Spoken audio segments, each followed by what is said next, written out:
Anyways, so I wanted to do my little pop culture picks of the week. And this week, you guys are so lucky because I have two. It's been a good week for pop culture. So kicking things off with the first pop culture pick of the week. I would be remiss not to speak about this, even though a lot of people are speaking about it, but it is the biggest pop culture drama right now, I would say. And for those who don't know about this, strap in. Imagine this. You spend 6 years, every summer, living in a house in the Hamptons with a group of strangers who become your closest friends. One summer, a new guy appears. There's a spark, natural banter, and a deep connection starts to form. However, with many men, the man gets too big for his boots. It all becomes too real, and he bails on the girl who was always too good for him anyways. Fast forward 2 years later, these two have continued spending summers at the house with much tension, but slowly rebuilding the friendship.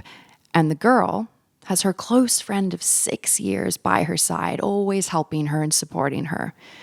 And after the summer, this friend of hers has gone through a divorce, and she's always been her supporter, given her advice, helped her get out of her marriage that was clearly no longer serving her. And what does our girl get in return? Her friend starts dating the guy she had fallen for 2 years prior.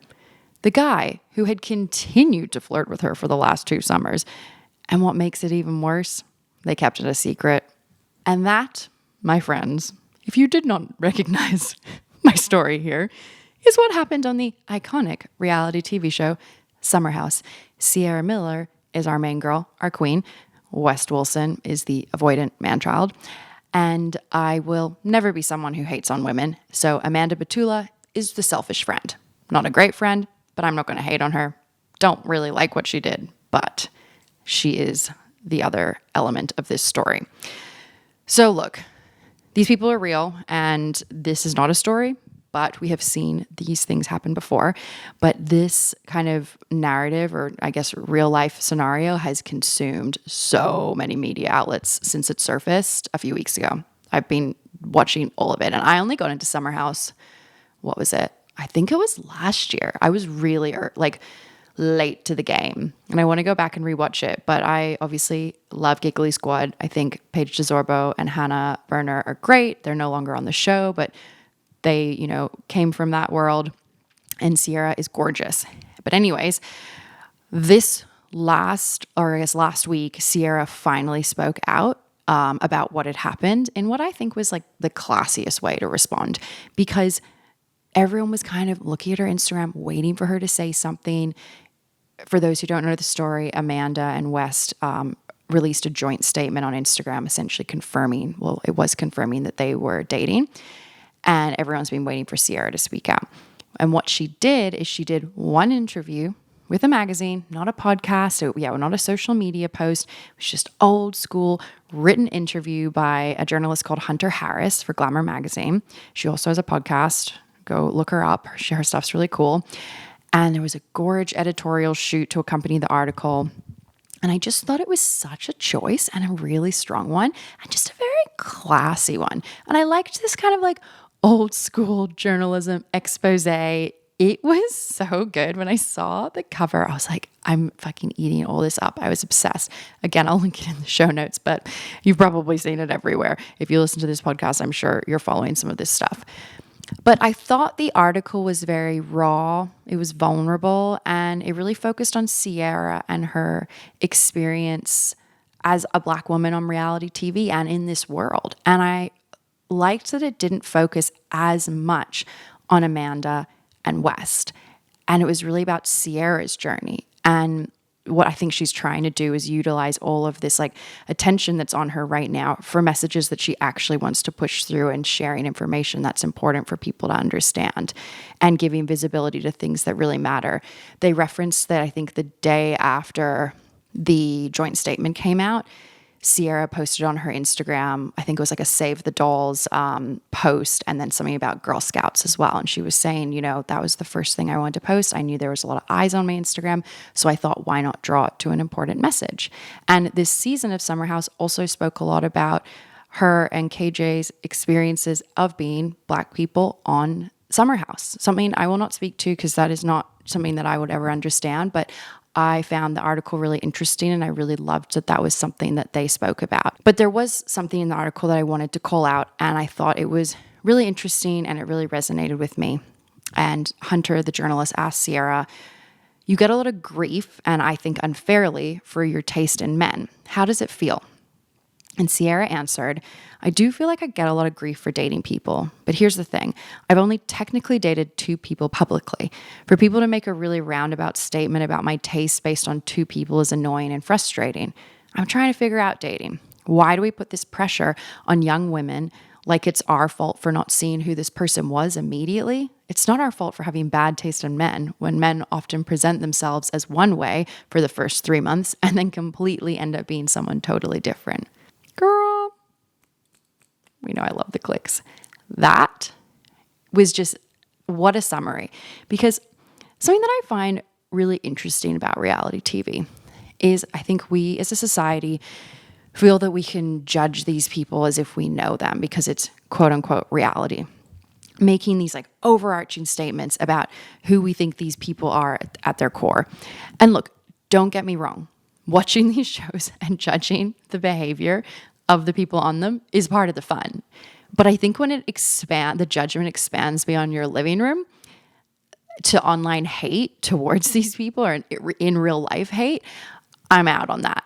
And, Ciara is not the only person in the world to have dated a guy who turned out to be an asshole. And she shouldn't be labeled because of that. Hell, I've dated probably 10 of those types of guys.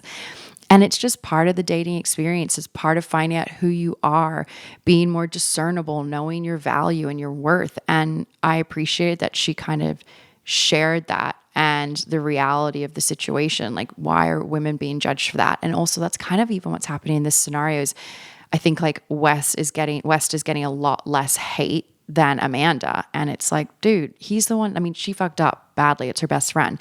But come on, man. Like, let's equal out the burden here. They're both in the wrong. So I just wanted to call that out because I think that when consuming all of this drama, I always remind myself these are real people and I'm never going to know the nuances of the story. And I don't really know who they are. And I can enjoy it and talk about it and have fun with it. But let's have a level of reality here as well. But I mean, the whole scenario, it does beg the question, when would it ever be okay to date your friend's ex? And I've thought about this at length. And the only reasonable answer that I could come to is if your friend died. And I brought this up at a girls' dinner and a lot of my friends disagreed. But then some of them also agreed with me. Which is touch wood. This is so dark that hopefully this never happens.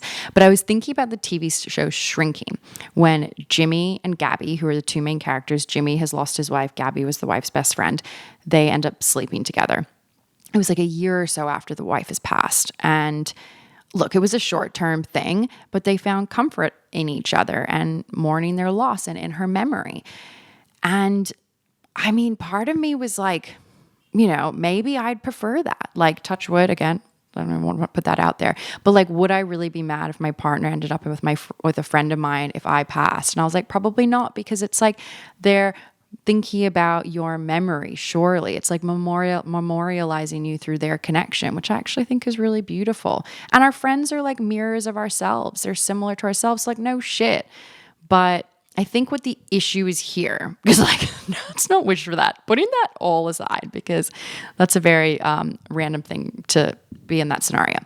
But I honestly don't think in any other scenario it's fair, because I don't believe we have one person to be with in this life. I think there are multiple people for us, and you choose who you want to be with, and then you work at it, and you could have multiple choices, but you do make a decision. It's not a given, and it's not just like someone just like falls into your lap. Like, I think you I'm not making sense. I'm saying is like there's multiple different people, but you choose the one that you want, and it takes work. So this idea of like love at first sight, I don't necessarily believe in. That's what I was trying to get to, guys. Send help. It's a rough day. So anyways, for this whole Amanda and Wes scenario, in their statement, they said, and I quote, "What developed recently was the last thing either of us expected." And to me, that's just bullshit because I don't think something can develop out of nowhere. I think that they made a choice to be together. And I feel like if you really cared about the person and your best friend and the woman who you dated 2 years ago and then have continuously been flirting with and telling the cameras that you still, will always have feelings for her, how are you two now dating? It just doesn't make any sense to me. And I think it's like a very selfish sentiment.